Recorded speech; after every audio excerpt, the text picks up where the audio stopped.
আমার পিতা একজন প্রপার্টি ডিলার ছিলেন, তার আর্থিক অবস্থাও খুব ভালো ছিল, কিন্তু একটি খারাপ জিনিসে তিনি আসক্ত হয়ে পড়েছিলেন, সেটি হলো ড্রাগস।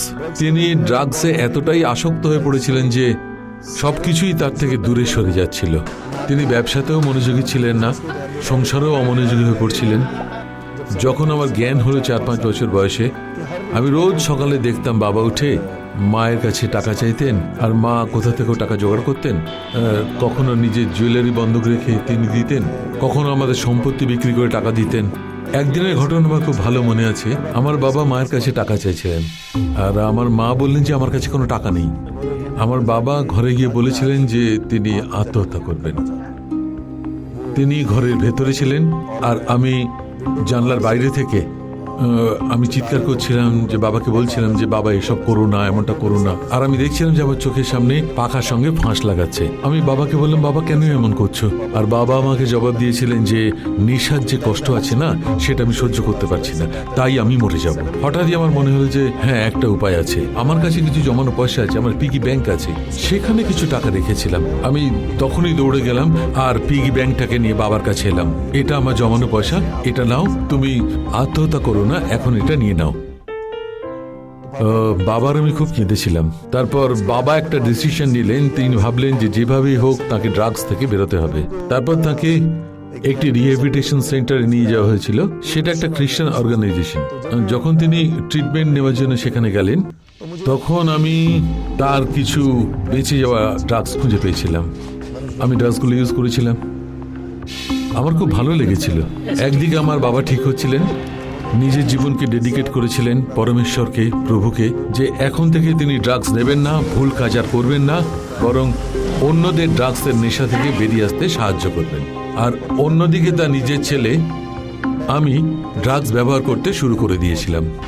আমি সব ধরনের ড্রাগস ব্যবহার করতাম। কেউ কেউ বলে যে আমি এতটাই আউট অফ কন্ট্রোল হতাম যে কেউ ধরে রাখতে পারতো না। Out of body, out of mind হয়ে গেছিল আমার। আর 24 ঘন্টাই আমি নেশায় থাকতাম।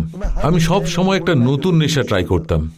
সেই সময় আমার বাবার একজন বন্ধু, যিনি পাস্তর ছিলেন, তিনি আমাদের বাড়ি এসেছিলেন।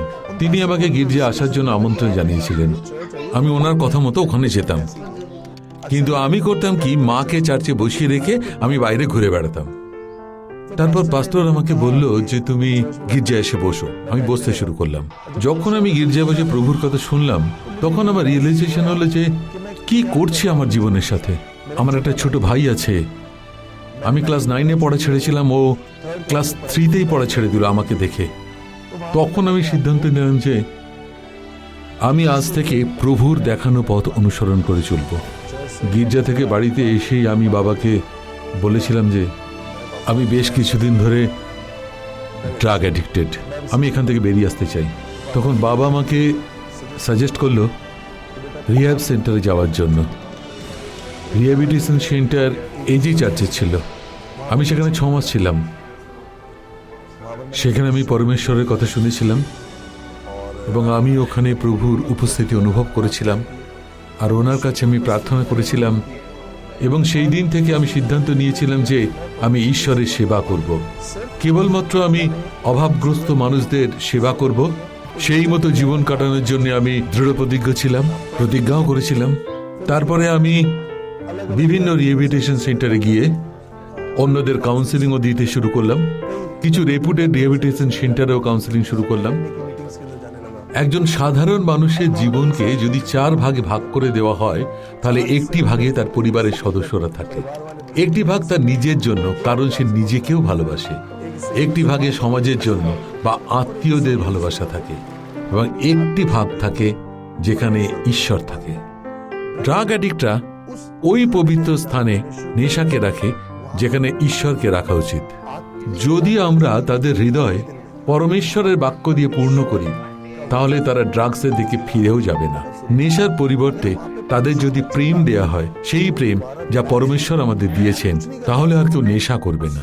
তাই তাদের পরিস্থিতি আমাদেরকে বুঝতে হবে এবং তাদের সাথে সেই ভালোবাসা আমাদেরকে ভাগ করে নিতে হবে, যেটা পরমেশ্বরের দান।